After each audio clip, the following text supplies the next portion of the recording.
Ouais, on parle beaucoup de The Rock, Roman Reigns et Cody Rhodes sur cette chaîne, mais en même temps, c'est un peu le sujet du moment. Bonjour à toutes et à tous, j'espère que vous allez tous très bien. On se retrouve donc aujourd'hui pour à nouveau parler de cette histoire entre Roman Reigns, Cody Rhodes et The Rock. Alors, la semaine dernière, j'ai parlé de certaines indications, de certaines précisions qu'on avait eues. Cette semaine, là pour le coup, je vais pas parler d'informations, je vais pas parler de news ou quoi que ce soit, mais je vais plutôt vous donner mon avis sur le match possible entre Roman Reigns et The Rock, parce que c'est vrai qu'on a parlé beaucoup de choses négatives, on a parlé beaucoup de choses, d'informations qui nous ont été données, qui franchement faisaient pas énormément plaisir, et finalement Cody Rhodes qui a été écarté de cette équation, mais on s'est pas réellement focus sur le match qui semblerait-il va arriver, The Rock contre Roman Reigns. Et chose intéressante, ce soir, donc à 1h du matin si je ne me trompe pas, on va avoir la conférence de presse avant WrestleMania. Alors bien avant Mania, mais c'est une conférence de presse pour hyper un peu les gens. Et justement, à cette conférence de presse, on aura The Rock, Roman Reigns, on aura Cody Rhodes, on aura du Rollins, du Becky Lynch, si je dis pas de bêtises, du Bayley, bref, un peu tous les gros noms à la WWE aujourd'hui, mais évidemment, on va se focus sur le Roman Reigns Rock, sur l'histoire autour de Cody Rhodes, et peut-être que demain, il y aura une vidéo débrief pour parler de cette conférence de presse. Tout dépend de ce qui va se passer, des révélations qu'on va avoir ou non, de ce qui va en suivre ou non.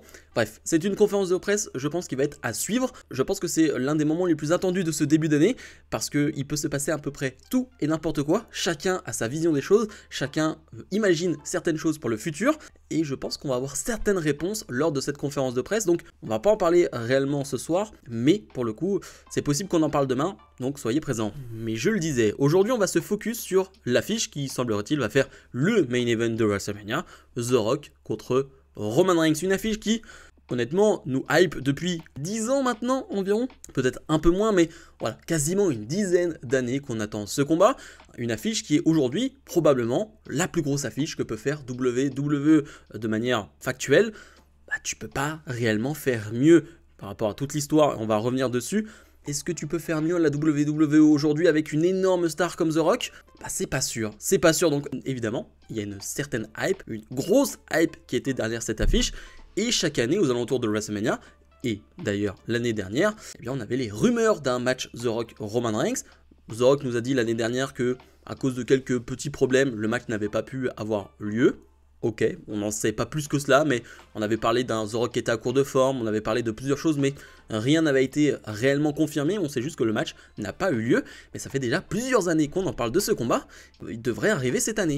Et ce qui est dingue dans cette histoire, c'est que c'est le pire timing possible. C'est le pire moment pour avoir Roman Reigns face à The Rock. Et c'est ce qui est fou, parce que tu as quasiment 10 ans. Tu as eu 10 ans pour faire un The Rock Roman Reigns. Tu as eu ton temps. Tu as eu le temps de faire les choses, de construire les choses, de teaser les choses. Alors The Rock est un vrai professionnel pour teaser des matchs, pour faire en sorte que, ouais, on pense encore à ce match, même si on pensait qu'il n'allait plus arriver à un moment donné, tellement The Rock faisait que de se dégonfler, ou en tout cas, on n'y croyait plus trop.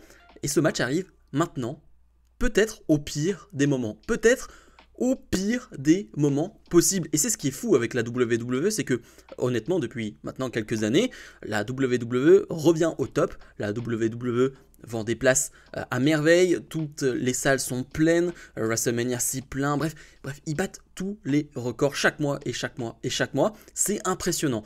Et ils ont décidé, là aujourd'hui, au pire timing possible, de ramener The Rock pour se dire que c'était le moment, car en termes de business, c'était le meilleur choix au meilleur moment possible selon eux.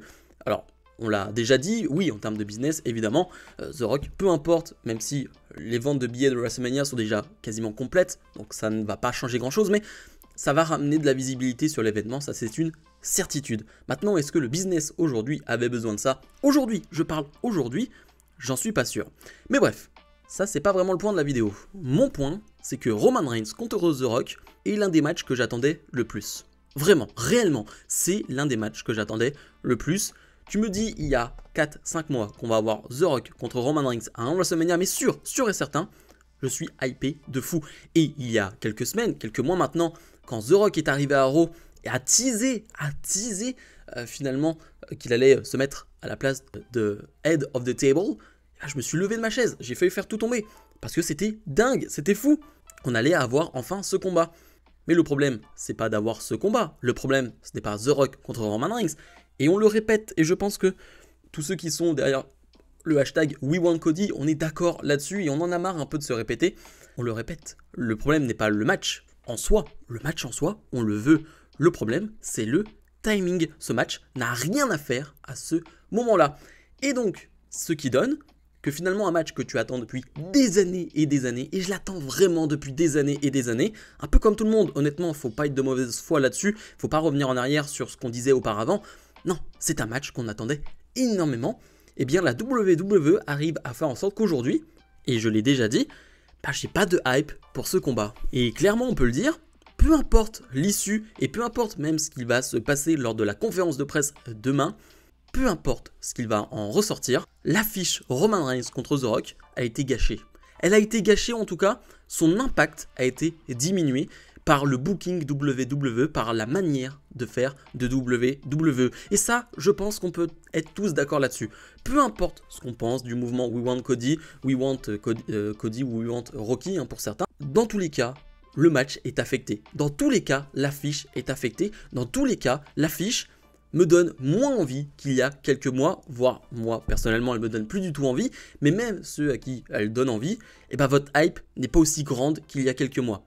Ou alors peut-être que vous mentez, je ne sais pas, mais ce n'est pas possible, parce que la construction, on l'a déjà dit, n'a aucun sens et le timing n'est pas le bon. Et c'est ce qui est dingue quand même, parce que c'est un putain de grand match. C'est un putain de grand match. The Rock contre Roman Reigns, c'est fou, c'est littéralement fou. Et ils ont réussi à faire en sorte que la hype de beaucoup n'allait pas être aussi grande que prévu. Parce que là, on va imaginer un peu tous les plans possibles. On va aller directement sur un Roman Reigns contre The Rock. On oublie Cody Rhodes de cette équation, on le met de côté, peu importe ce que disent les fans, peu importe le mouvement We Want Cody, on s'en fiche du côté de la WWE et on se focus réellement sur Roman Reigns contre The Rock. Mais qui vous dit que le public de Philadelphie donc ne va pas chier sur le match? Qui vous le dit? Le public de WrestleMania, le public en général WWE a déjà chié sur beaucoup de matchs qui sur le papier étaient intéressants, mais qui ont été mal amenés ou qui étaient pas bons. Et donc pourquoi il ne le ferait pas maintenant? Sachant que, oui, The Rock a une certaine cote de popularité, et on l'a vu samedi lorsqu'il a fait son retour à SmackDown. Évidemment, le public a pop et était comme des fous.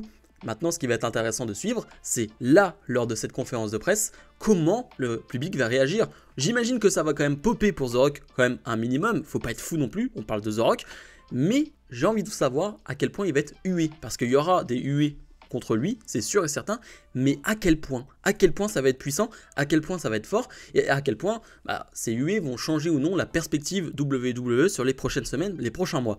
Mais donc, ce qui est sûr, c'est que si on arrive avec un Roman Reigns face à The Rock va être hué, c'est sûr et certain. Roman Reigns va finalement être le babyface dans cette histoire, ou est-ce que lui-même va être hué? Est-ce que le public ne va pas simplement chier sur le match, ne va choisir aucun dégât? Je pense que le public va quand même se rallier à la cause de Roman Reigns si ce combat arrive, et que finalement Roman Reigns, qui est l'un des plus gros heels actuellement à la WWE depuis des années et des années, va se retrouver babyface pour un combat.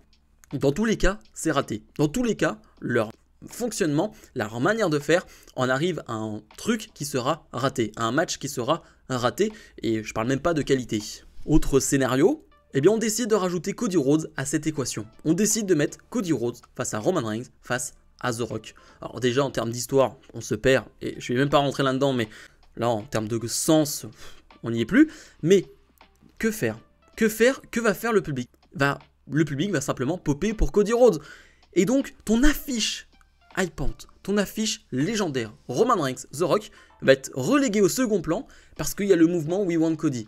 Et je pense qu'il y aura encore le mouvement We Want Cody à ce moment-là, si on arrive avec un match à 3 et que le public, dans tous les cas, sera derrière Cody Rhodes et sera pas derrière The Rock et sera pas Roman Reigns. Donc, même si tu fais un match à 3, qui peut-être aujourd'hui il a moins pire des solutions, peut-être, tu as gâché ton affiche parce que de base c'était un match 1 contre 1, un match légendaire, un match hypant.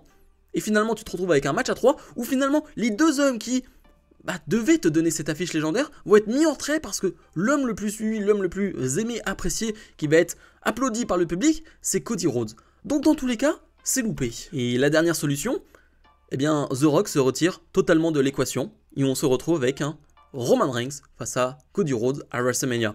Et Sur le papier, honnêtement, je ne serais pas totalement contre, parce qu'au moins j'aurais mon Cody Rhodes Roman Reigns que j'attendais, mais pour le coup, l'affiche Roman Reigns contre The Rock en prend un énorme coup dans la tête, parce que finalement on t'aura dit, oui, on va avoir cette affiche, hypé, pas hypé, et non, on l'aura pas, mais peut-être l'année prochaine, peut-être à SummerSlam, peut-être machin. Donc en fait, tu auras fait un faux teasing, un vrai teasing, bref, quelque chose qui aura hypé les gens, pas hypé les gens, tu auras confus les gens ne comprendront pas trop ce qui va se passer, et quand cette histoire va revenir, quand cette histoire entre The Rock et Roman Reigns va revenir, évidemment on sera possiblement hypé, parce qu'il y aura, je ne sais pas, un Roman Reigns qui n'aura plus le titre, et finalement ce sera un match pour simplement décider qui sera et qui est le chef de tribu. Et ça c'est plus intéressant qu'un match pour le titre, ça on le dit depuis le début. Mais est-ce que le match n'aura pas déjà pris un éclat, n'aurait pas pris un coup dans la tête, parce que finalement, vu ce qui s'est passé, vu le passé de ce combat, vu le passé entre les deux, et ce qui s'est passé à WrestleMania, dans cette course WrestleMania et l'ajout de The Rock, est-ce que la popularité de The Rock ne va pas en prendre un coup dans les prochaines semaines, prochains mois, sur un long terme? Bah ça va être intéressant à suivre. Je pense que c'est vraiment très intéressant à suivre, de voir à quel point le public va se retourner ou non contre The Rock, et c'est un peu la clé dans cette histoire. Bref, vidéo un peu différente où cette fois-ci on se focus réellement sur le possible match qui arrivera à Mania. Je le rappelle évidemment, mais on se retrouve possiblement demain pour parler de cette conférence de presse. Honnêtement, j'espère qu'il va se passer des choses positives pour moi, on verra, peut-être pas positif pour tout le monde, mais on verra ce qui va se passer. Mais ce qui est sûr, c'est qu'une conférence de presse très attendue. Bref, comme d'habitude, n'oubliez pas de mettre le pouce vers le haut, de vous abonner, et on se retrouve dans la semaine pour d'autres vidéos. Salut